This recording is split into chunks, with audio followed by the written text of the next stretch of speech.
नमस्कार श्रोताओं, क्षेत्रीय समाचार एकांश के इस विशेष कार्यक्रम में आपके साथ मैं पंकज सनवाल खुलबे।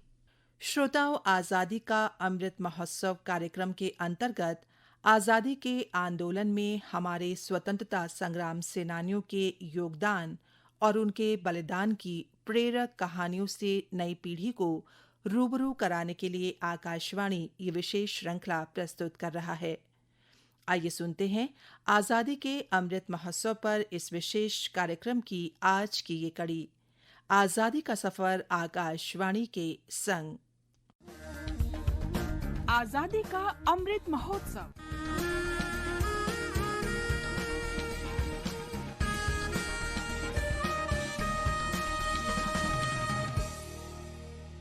आजादी का सफर आकाशवाणी समाचार के संग।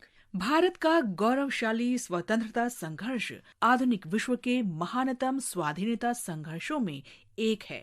आकाशवाणी से हम प्रत्येक दिन प्रस्तुत कर रहे हैं इस शानदार संघर्ष की एक झलक।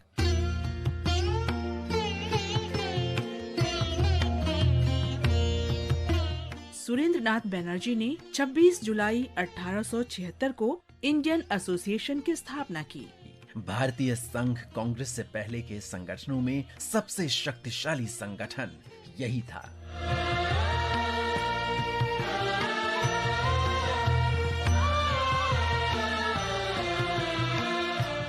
उन्नीसवीं शताब्दी में सामाजिक और आर्थिक परिवर्तन होने लगे, जिससे राजनीतिक चेतना में भी वृद्धि हुई। इसी से राजनीतिक संघों और स्वतंत्रता के लिए राष्ट्रीय आंदोलनों का जन्म हुआ। 1875 में शिशिर कुमार घोष और शंभू चरण मुखर्जी ने लोगों के बीच राष्ट्रवाद की भावना की दिशा में काम करने के लिए द इंडिया लीग की स्थापना की।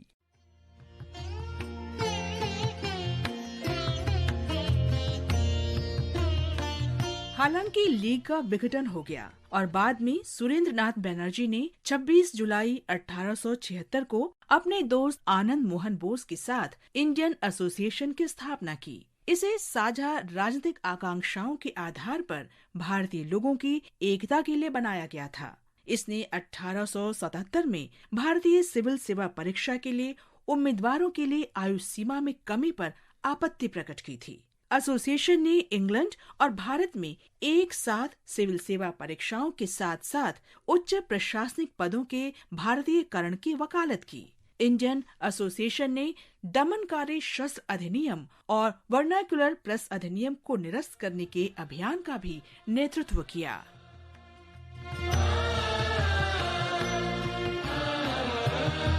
इंडियन एसोसिएशन ने बंगाल और बंगाल के बाहर अन्य कस्बों और शहरों में शाखाएं स्थापित की। समाज के गरीब वर्गों के सदस्यों को आकर्षित करने के लिए सदस्यता शुल्क कम रखा गया था। एसोसिएशन ने पहले अखिल भारतीय सम्मेलन को प्रायोजित किया, जो 28 से 30 दिसंबर 1883 तक कलकत्ता में आयोजित किया गया था। इसमें देश भर से 100 से अधिक प्रतिनिधियों ने भाग लिया। बाद में 1886 में भारतीय राष्ट्रीय कांग्रेस में इंडियन एसोसिएशन का विलय हो गया।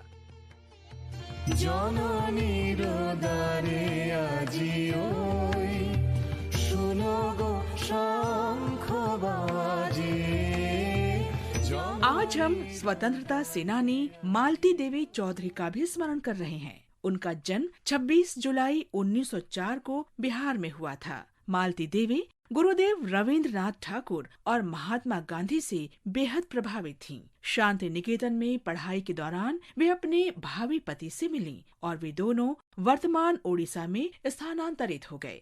इसके तुरंत बाद नमक सत्याग्रह शुरू हुआ और मालती देवी चौधरी ने खुद को आंदोलन में झोंक दिया।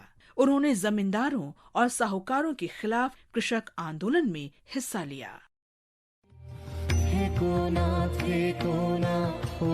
भाई मगनु मिठा काजे जननी रोदारे आजिओ सुनो गो स्वतंत्रता के बाद मालती चौधरी ने भारत की संविधान सभा के सदस्य के रूप में और उत्कल प्रदेश कांग्रेस समिति के अध्यक्ष के रूप में शिक्षा की भूमिका पर जोर देने की पूरी कोशिश की।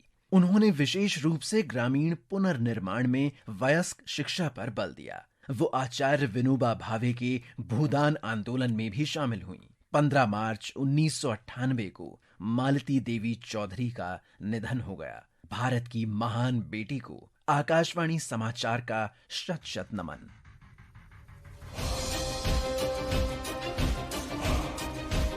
आज हम इस्माइल खान का भी स्मरण कर रहे हैं, जो तत्कालीन बॉम्बे प्रेसिडेंसी के निवासी थे। उन्होंने 1857 में विदेशी शासन से स्वतंत्रता के लिए संघर्ष में भाग लिया और ब्रिटिश ठिकानों पर हमला करने और कंपनी राज को उखाड़ फेंकने की कोशिश में लोगों का नेतृत्व भी किया। इस्माइल को मुठभेड़ के दौरान कंपनी के सैनिकों ने पकड़ लिया और उन पर सरकारी संपत्तियों को लूटने और अंग्रेजों के खिलाफ विद्रोह करने का आरोप लगाया गया। उन्हें आजीवन कारावास की सजा सुनाई गई और 7 मार्च 1859 को अंडमान द्वीप समूह ले जाया गया, जहां 26 जुलाई 1859 को उनकी मृत्यु हो गई। बहादुर शहीद इस्माइल खान को हमारा नमन। आज बस इतना ही। आजादी का सफर आकाशवाणी समाचार के संग। कल फिर मिलेंगे नई कड़ी के साथ।